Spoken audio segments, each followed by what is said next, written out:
Well, that was my Batman voice, in case you're a Batman fan.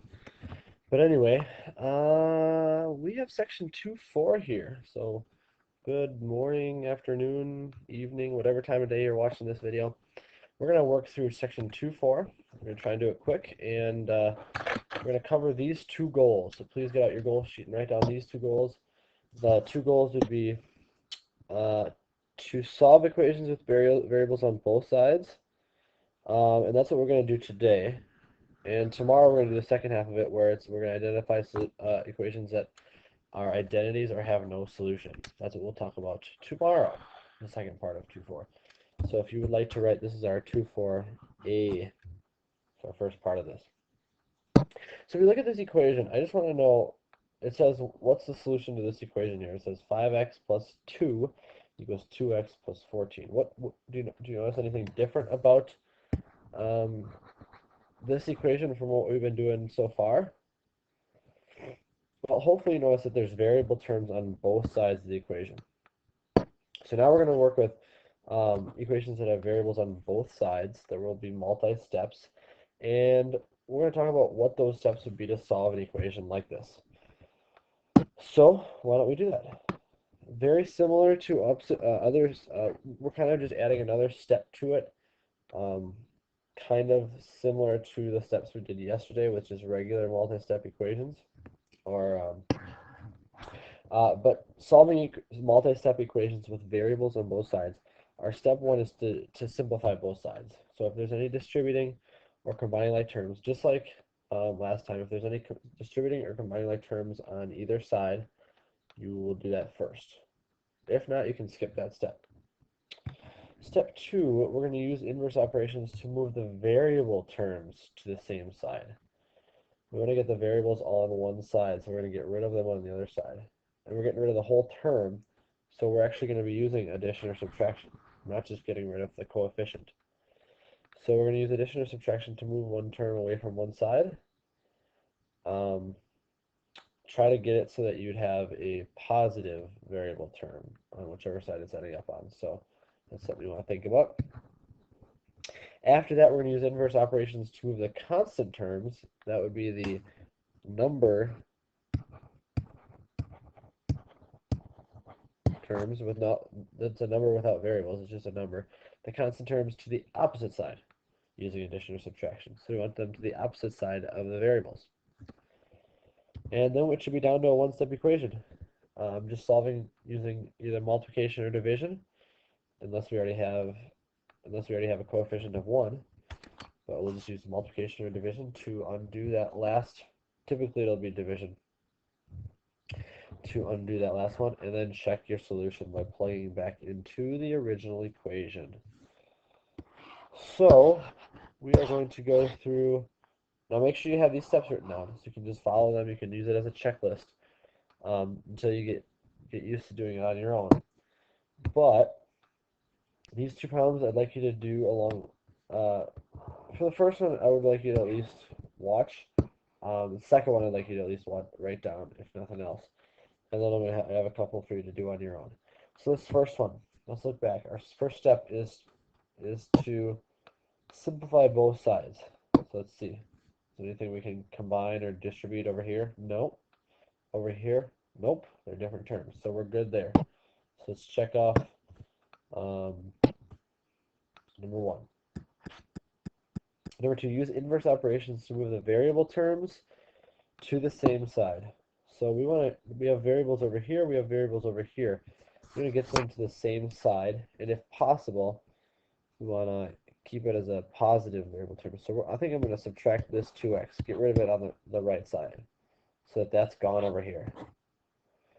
And what I have to do then is do the same thing to the left side of the equation. If this is our wall, we're going to have to do everything to both sides of the wall. So that would leave us with 3x here, still as the plus 2 equals our positive 14. So that would be getting the variable term to one side. Now it says use inverse operations to move the constant or the number terms to the other side. So this will be again addition or subtraction. So we do have a constant term on the side with the variable, so we're going to get rid of that by subtracting 2. We'll do that to the other side of the wall as well. And this goes away because positive 2 minus 2 is 0. So we have 3x equals 14 minus 2 is 12.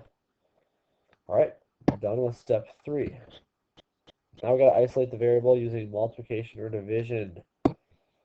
Looks like we're going to divide. This is multiplication, so we're going to divide by 3. Let's do that to the other side of the wall as well. And we have x equals 4. Now, I did ask you to check your solution. That would be we just did step 4. We still have to do step 5. So I'm going to plug in x for 4 for x. So 5 times 4 is our checking here. Plus 2. I want to know if that's equal to 2 times 4 plus 14. Excuse me. So let's do any multiplication first. This would be 20. This would be 8. 22. And then 8 plus 14 is 22. So that means we are happy. That is our solution. All right, so that is how we follow these steps. Again, once you get the variable terms to the same side, really we're just solving a two-step equation. So like here, this is ended up being 3x plus 2 equals 14. Really, it's just a two-step equation then. All right, this one over here, which I'd like you to for sure write down, this example number 2. And yeah, we'll just do that so we have our space here. This one, you're going to notice there's a few, you actually have to do step 1 here, which would be to simplify both sides using either distributive property or combining like terms if possible. Here we have the distributive property, so we're going to have to use that distributive property. So we're going to distribute 2 to the 5x and 2 to the 1. So it'll be 2 times 5x. Keep the subtraction sign. Whoa. And then 2 times 1. And over here we're going to do 3 to both those things on the inside. So 3 times x. Keep the plus sign, and 3 times 11. So really that would be 10x minus 2 equals 3x plus 3. So there we go. Next step, there's no other simplifying we can do. Use inverse operations to move the variable term. So we want to get the variable term to one side again. So I'm going to try to make it a positive. We could minus 10x over here, but then we'd have a negative over here. So we're going to instead get rid of this 3x over here by subtracting. I'll draw this wall again. So we have to subtract it from this side as well. So the reason I line it up with the x's, you could line it up over here if you wanted, but you can only subtract the 3x from the 10x because those are the like terms.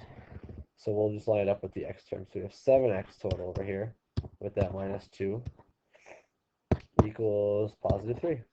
Now you have a two-step equation, just like we've done previously. Oh, sorry, this is a 33.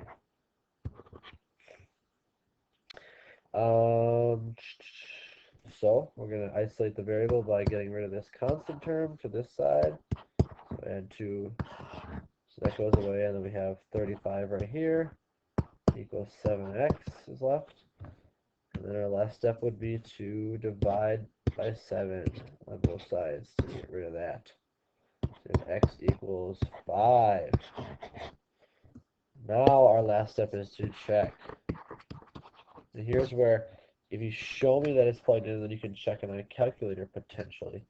That would be okay, because this is a lot. But we have 2 times 5 times 5 minus 1 equals 3 times 5 plus 11. So over here, parentheses first, this would be 3 times 16. Parentheses first, that's 25 minus 1, which is 24 times 2. So this is 48. And that is also 48 if you would, sorry, 48. You would check what 16 times 2 is. So that means we are happy. That is our solution. All right. Following these steps, it's a sure proof plan. We're just adding an extra step, really, from what our multi-step equations are, and that would be to make sure we get the variable terms on the same side um, before we do these other operations down here. So here's two that I'd like you to do on your own and have prepared for next time we come to class. Remember, like this first one, doesn't look like there's anything we can simplify on either side, but make sure you get the variable term off of one side so that they're all on just one side, the other side to start. This number 2, you might have to do some distributing here. So hint, hint, distribute when you do this one. I'd like to check these two problems when you come to class, so be prepared with them. All right, so until next time, thanks for watching.